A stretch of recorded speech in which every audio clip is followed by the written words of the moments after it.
Thanks for watching. I'm Stephanie Severino coming to you from Lummus Park, and this edition of 305 News is a very special one dedicated to our neighbors in Southwest Florida.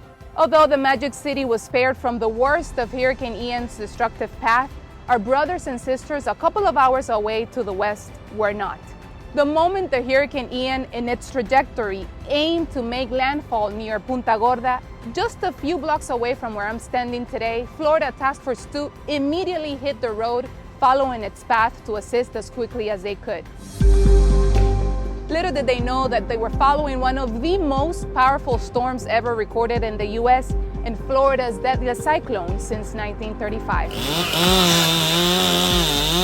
The Office of Communications for the City of Miami had the privilege to gain all access to the elite team of men and women that conformed Florida Task Force 2 shortly after they arrived in Fort Myers Beach.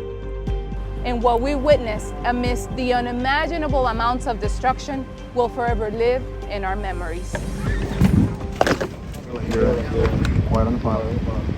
Make any kind of sound if you can hear me.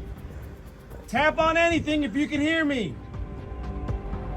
The following is a brief summary of what we saw firsthand right after the first 48. On Wednesday, September 28, while the city of Miami breathed a sigh of relief, members of the Florida Task Force 2 were the first ones out the door behind Hurricane Ian to assist the west coast of Florida. It's my job to make sure that you all go home to your families. So you're going to let them know what's going on, right? And then we're going to get inside the vehicles and we're going to ride out. After assisting Marco Island, Island Park, and Punta Gorda, their operations quickly turned to search and rescue upon arrival at Fort Myers Beach, where the devastation and destruction stretched as far as the eye could see. We embedded ourselves with the team and got to see firsthand the ins and outs of a deployment of this magnitude. Was it passable? Was it like this, or did you have to? No, it wasn't like this. There was debris all over the place. We arrived at sunset on Friday, 2 days after the team had worked non-stop around the clock, but you couldn't really tell because their drive and passion is led by the fact that they know every second counts during the first 48 hours. And everybody knows that when we come out to sites like this, to incidents like this, the first 48 hours are critical. That's when you're going to make the most difference. The start of our second day began with a much welcome smell of Cuban coffee that filled the air surrounding the base of operations. The booth, as it is also known by the members, was set up right across from the iconic Times Square clock. The tall blue timepiece that once was a staple of Southwest Florida was now the epicenter of their worst disaster. The positive attitude, the energy, and the good spirits of the team kept everybody united and hopeful. Every day began and ended with the meeting where the different squads received their instructions. The K-9 unit and the strike teams were some of the squads we had the privilege to follow, constantly searching for human and animal survivors.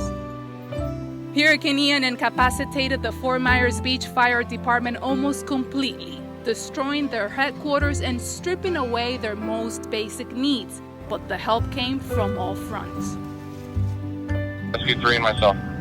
The strike teams assisted them with their 911 calls. That's the key. So they're not hurt. Correct. If they're not hurt, you put them to that pickup point, and then they take them out of the island. Their dispatch center, operating from a bench out on the sand, routed emergency and non-medical calls.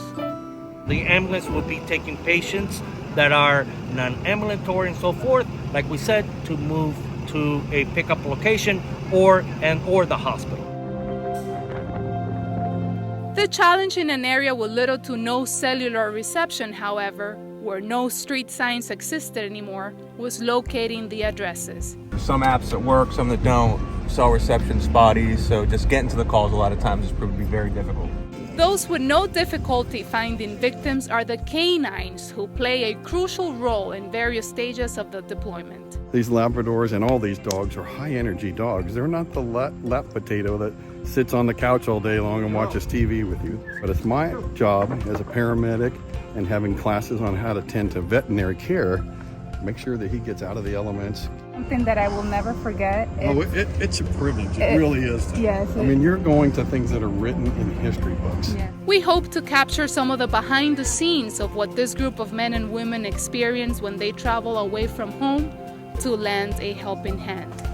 To every single member of this elite team, on behalf of the entire city of Miami, we thank you.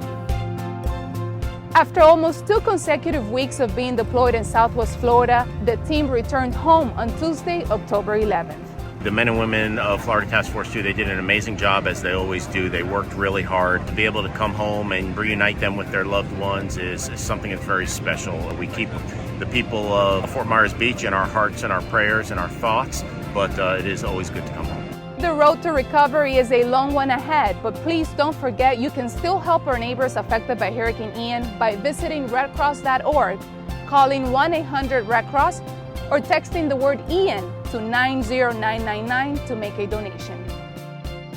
Having witnessed firsthand the work of these brave men and women of Florida Task Force 2 was a true honor and a life-changing experience. We made the show to remember all of those who lost everything, those who lost loved ones, and all the hundreds of first responders who worked around the clock to help the most in need. They put service to others above all else, and their sacrifices and those of their families don't ever go unnoticed. We are grateful for their selfless work. That'll do it for this special edition of 305 News. You can watch other exclusive content of Florida Task Force 2 by scanning the QR code on the screen or watching it on the City of Miami's YouTube channel. Thank you so much for watching at home and on the go. See you next time.